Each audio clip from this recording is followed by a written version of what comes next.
ఎందుకంటే మంచి కొండల ఐస్ కొండల తీయడం మన మామూలు మాట కాదు. ఎందుకంటే ఆ సినిమా ఎంత కష్టపడారో దాని తగ్గట్టు సినిమా కూడా అంత చాలా బాగుంది. ఎందుకంటే ఆయన కష్టపడేందుకు ఫలితం ఫలించింది. అసలు ఆ సినిమా చూస్తున్న మనకు ఒకటి మళ్ళీ ఒక రాజమౌళి సినిమా తీసినట్టు ఒకటి అది మన మొగధీర బ్యాక్గ్రౌండ్ కానీ మ్యూజిక్ కానీ స్క్రీన్ ప్లే కానీ డైరెక్షన్ కానీ దాని తీసిన మాత్రం డిఫరెంట్ ఉంది. ఫస్ట్ హాఫ్ అంతా స్లో ఉన్న సెకండ్ హాఫ్ మాత్రం ఆ మంచుకొండలో తీయడం మాత్రం చాలా డిఫరెంట్ ఉంది. స్టోరీ కానీ అసలు కథ కానీ డిఫరెంట్. అంటే ఈ సినిమా చూసినా కూడా మనకు మళ్ళీ ఇంట్రెస్ట్ ఉంటుంది. అసలు ఏంది సినిమా ఇలా ఈ హీరో ఇలా ఒప్పుకోవడం కారణం ఏంటంటే ఆ సినిమా స్టోరీ తగ్గట్టు ఒప్పుకుండు కాబట్టి ఆ సినిమా ఎంత మంచి సక్సెస్ఫుల్ అయింది. ఆయన కథ తగ్గట్టు స్టోరీ తగ్గట్టు చాలా బాగుంది. సూపర్ ఉంది. సూపర్ లైనప్ ఏంటంటే గమ్యం చేరటం. ఎవరికైనా ఒక ఆశయం ఉంటుంది. ఆలోచన తగ్గట్టుగా ప్రయత్నానికి ఫలితం ఎలా? ఒక ఫ్యాంటసీ, ఒక అడ్వెంచర్, ఒక థ్రిల్లర్. 5 years బ్యాక్ విశ్వాక్షయ్యను ఈ ప్రాజెక్ట్ స్టార్ట్ చేసిన దానికి డైరెక్టర్ విద్యాధర్ చూపించిన స్క్రీన్ ప్లే ప్రతి ఒక్క సమస్యకి పరిష్కారం కావాలి, సహనం కావాలి. ఒక సైంటిఫిక్ మూవీ, ఒక డిసీజ్ ఉన్నప్పుడు భగవంతుడు ఆశీర్వాదం కావాలి. రిజల్ట్ తగ్గట్టుగా ప్రకృతిని కూడా మనము ఆహ్వాదించాలి. ఇలాంటి సినిమాలు చాలా వేరుగా వస్తాయి. విశ్వాక్షయ్యకి ఇది ఒక బ్యాక్ బోన్ మూవీ అనుకోవచ్చు.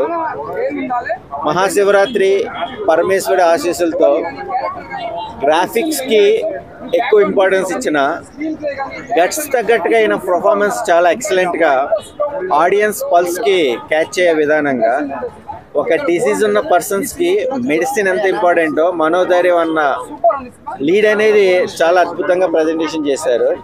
Watchable movie. All the best movie time. థియేటర్లో చాలా బాగుందండి. కామ్ స్టోరీ బాగుంది.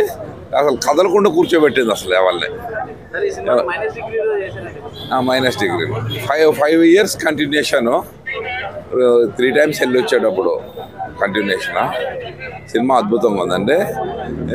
ఆడియన్స్ కూడా బాగా అసలు స్టోరీ మనిషిని అసలు ఎవరిని కదలకుండా అలాగా కూర్చోబెట్టేసింది. ఎక్కడ ఆడియన్స్లో కూడా ఎక్కడ మైనస్ అనిపించలేదు. ఎక్కడ 100% డాడీ నాకు ఈ సినిమా 100% నేషనల్ అవార్డు వస్తుంది, మళ్ళీ ఫ్యూచర్లో నేను బిజీ అయిపోయినా చేయలేనని చెప్పాడు. సినిమా షూటింగ్ అప్పుడు కూడా ఎందుకు ఇన్నిసార్లు వెళ్తాను అని అడిగాను నేను. మళ్ళీ చేయలేను అన్నాడు. ఆ రెస్పాన్స్ ఇప్పుడు థియేటర్లో కనబడుతుంది. థ్యాంక్ యూ అండి.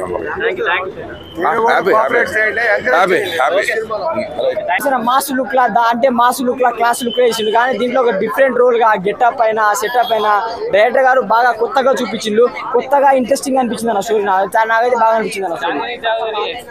చాందిని చౌదరి ఇచ్చిన రోల్ అయితే చాందిని చౌదరి గారు మన విశ్వక్సేన ఇద్దరి క్యారెక్టర్ రోల్ మాత్రం బాగా వచ్చింది. క్లైమాక్స్ లో మాత్రం ట్విస్ట్ ఉంటుంది అన్న, అసలు ఎక్స్పెక్ట్ చేయలేమన్నా. చాందిని చౌదరి గారు అండ్ విశ్వక్సేన ఇద్దరి ట్విస్ట్ ఉంటుంది, అది మనం చెప్పలేమన్నా. ఒకటే చెప్తా బ్రో, సినిమా అయితే చూడండి, చాలా ఇంట్రెస్టింగ్ ఉంటుంది. శివరాత్రికి ఒక మంచి movie, family entertainment bro. VFX అనేది అదరగొట్టేస్తున్నారు. కొత్త డైరెక్టర్లు వస్తున్నారు. నిజంగా మన తెలుగు ఇండస్ట్రీ ఎక్కడికో వెళ్ళిపోద్ది. చాలా హ్యాపీగా ఫీల్ అవుతున్నాను నేనైతే మాత్రం. హీరోయిన్ కూడా యాక్టింగ్ బాగుంది.